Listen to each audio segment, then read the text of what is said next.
I can no longer clap. There's a mic right in front of my face. I don't want to ding a $500 mic with my hands, so that sucks.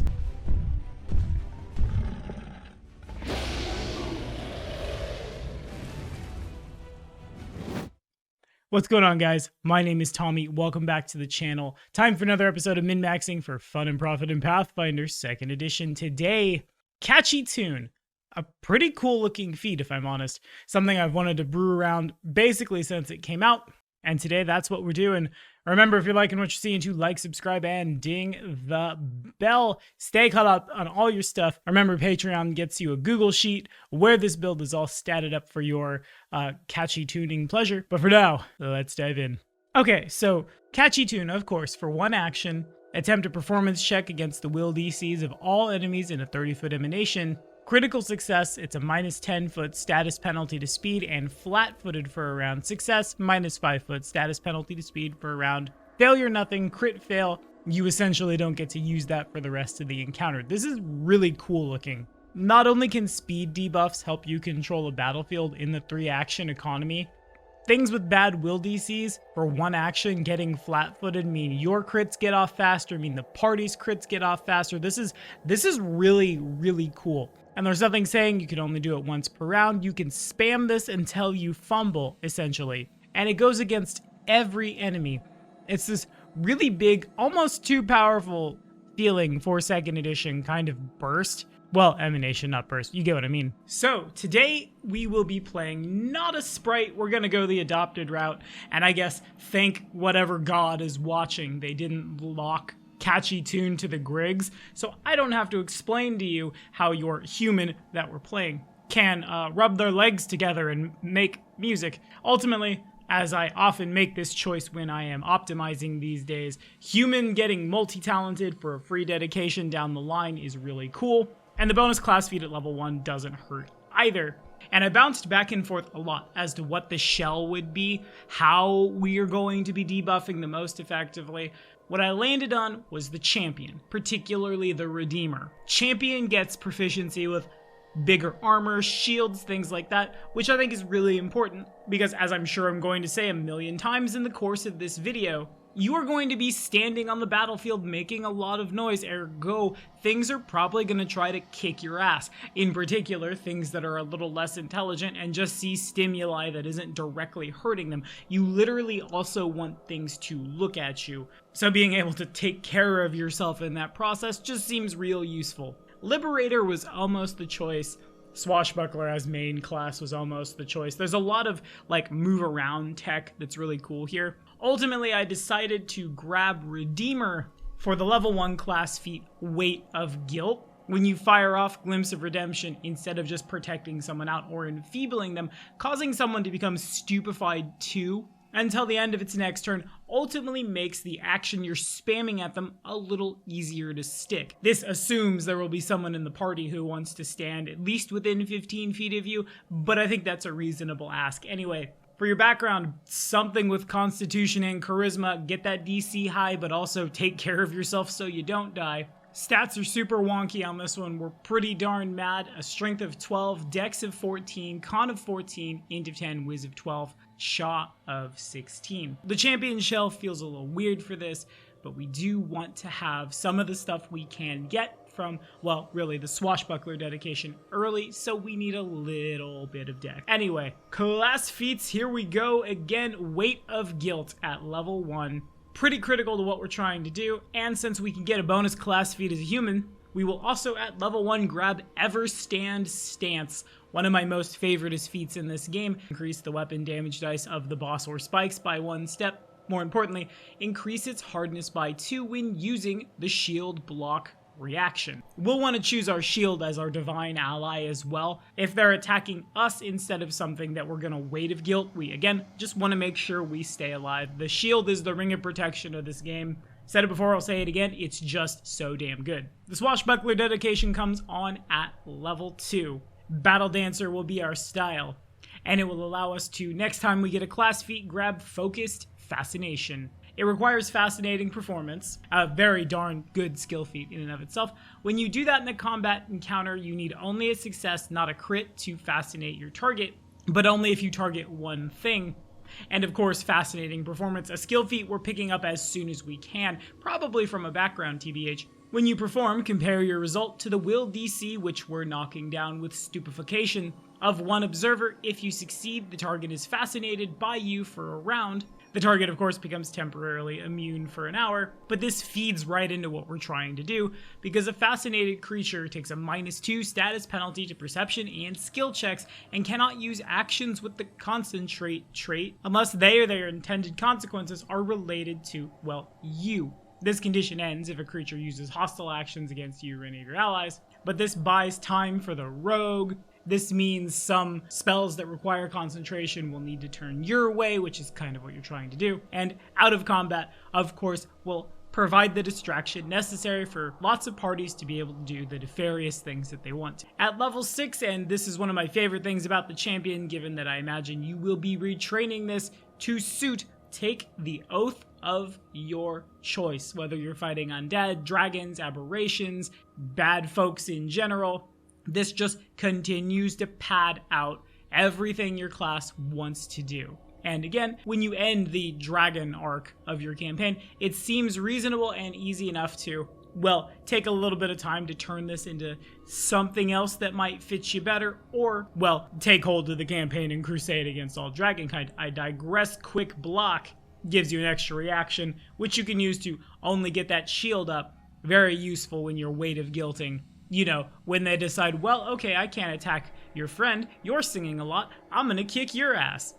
Next, the real piece de resistance of being a swashbuckler on this build. It takes us a little while to get here. I definitely envision an alternate version of this build that's all swashbuckler, but leading dance. If you are adjacent to an enemy, attempt a performance check for one action against an adjacent enemy's will DC, which again, you're nuking. If you succeed, oh Battle Dancer, you gain panache. This will cause the foe on a critical success to be swept up in your dance. You both move up to 10 feet away in the same direction, remaining adjacent to one another. It doesn't trigger reactions from the target, and their movement doesn't as well. On a success, you move 5 feet. On a failure, you can step if you want to, except it will trigger reactions. On a critical failure, you fall prone, but this falls right into what Catchy Tune is doing, nuking the bad guy's speeds, and gives value to that if you're not landing the critical successes. You are now a little bit slower, and we're going to move over here to give time for all of our friends to reposition, reload, recast spells, close doors, open doors, run for help, whatever it happens to be. Truly, this build will get you miles and miles if your dungeon master has time to make very interesting encounters on very complex boards.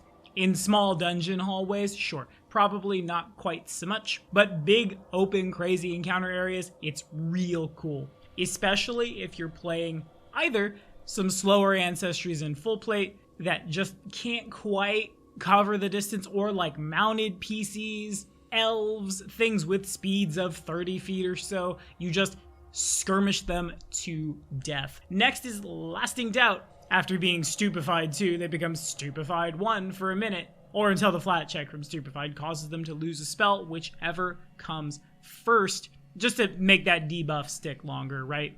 And then our last feats from You Knew You'd See It, the Sorcerer Dedication, choosing any bloodline that gives you access to the primal spell list.